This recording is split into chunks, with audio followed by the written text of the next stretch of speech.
Hello guys, I am once again making an update about what's going on here in Japan. So, the cases are on the rise, and in the past few weeks, we've seen an acceleration of confirmed cases in many prefectures here.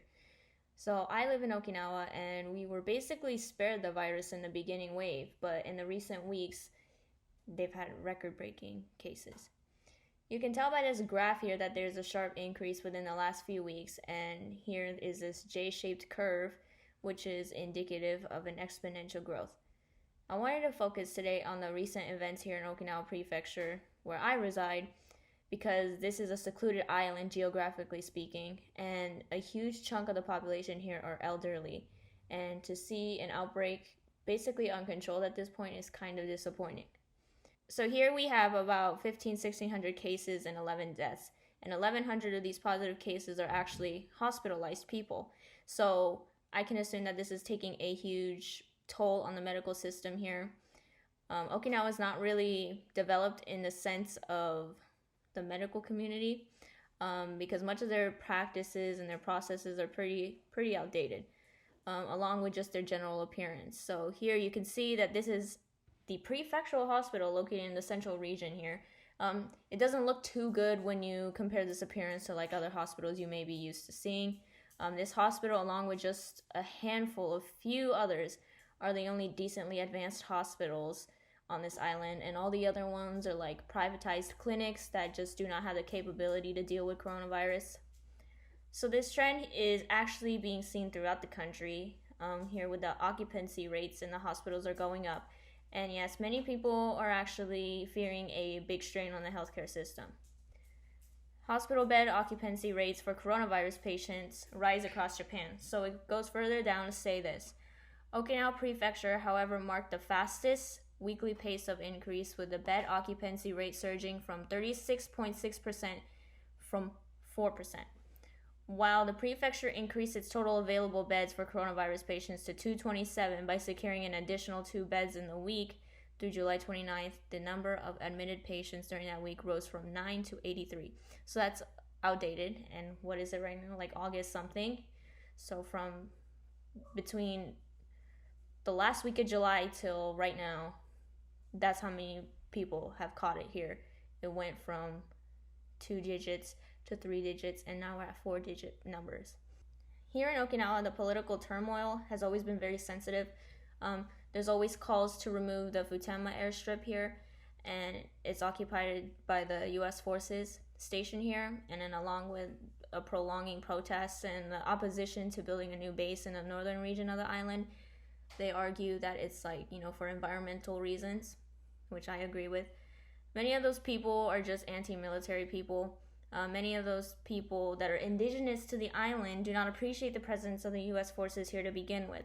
And the military bases here had their own outbreak due to just transportation of service members, from here to the States mostly. And so there was always this blame game going on between the governor and the U.S. forces here. He was very quick to blame the outbreak in Okinawa. He tried to link it to service members, which is actually not true, and I'll tell you why. I would like to point out that it's probably because of this go-to initiative that Japan implemented. So long story short, it was this program of incentivization of domestic travel, due to the fact that Japan has been seeing negative numbers in tourism. Seeing that many of these cases seen in Okinawa Prefecture are based in Naha, which is where the airport to come here is, and that is basically the capital of this prefecture. And they do have a link to domestic travel. So I don't think it's far-fetched to assume that these outbreaks being seen here in other prefectures around Japan is actually due to the fact of this government subsidy that they decided to give to the people to go travel places throughout the country. So then I would like to see the government take accountability for that. What did you think was going to happen? You lift the restrictions even a little bit because you think your numbers are decreasing, but they're not zero. And then you guys are going to act all surprised when the numbers shoot back up again. It's literally common sense. But until absolutely no one has a virus, you can't assume that everything is safe and sound, obviously.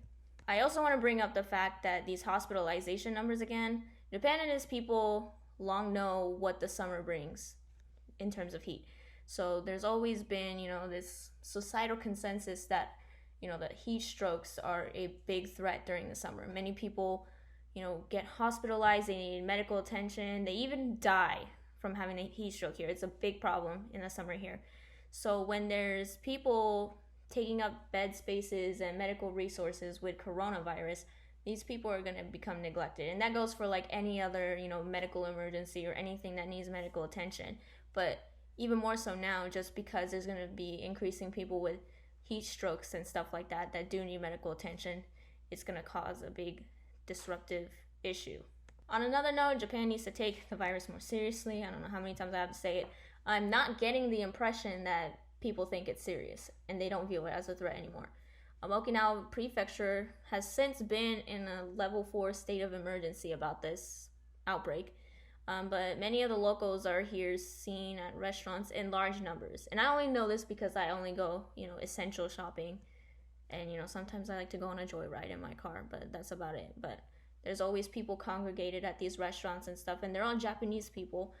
And I don't get the sense that they have the sense that this is something serious. So, because they're going out their way as if the prefecture isn't in a state of emergency and there aren't increasing numbers on a daily basis. So the reason why many people here do not listen to these suggestions or pleas made by the officials to stay at home is that there is no legal way of enforcing it, nor is there an incentive. It is actually against the Constitution of Japan to do such a thing.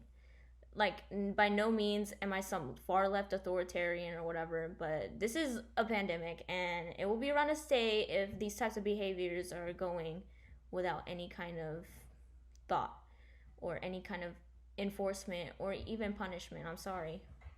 So over here, it seems like it's a growing question because Prime Minister Shinzo Abe appears reluctant to heed growing calls for revising Japan's legislation for tackling the COVID-19 pandemic, due to concern that he could be grilled on the government's response to the epidemic if a diet session is convened. I have no plans to call an extraordinary diet session, he said. An extraordinary session is held almost every autumn, allowing lawmakers to deliberate pending bills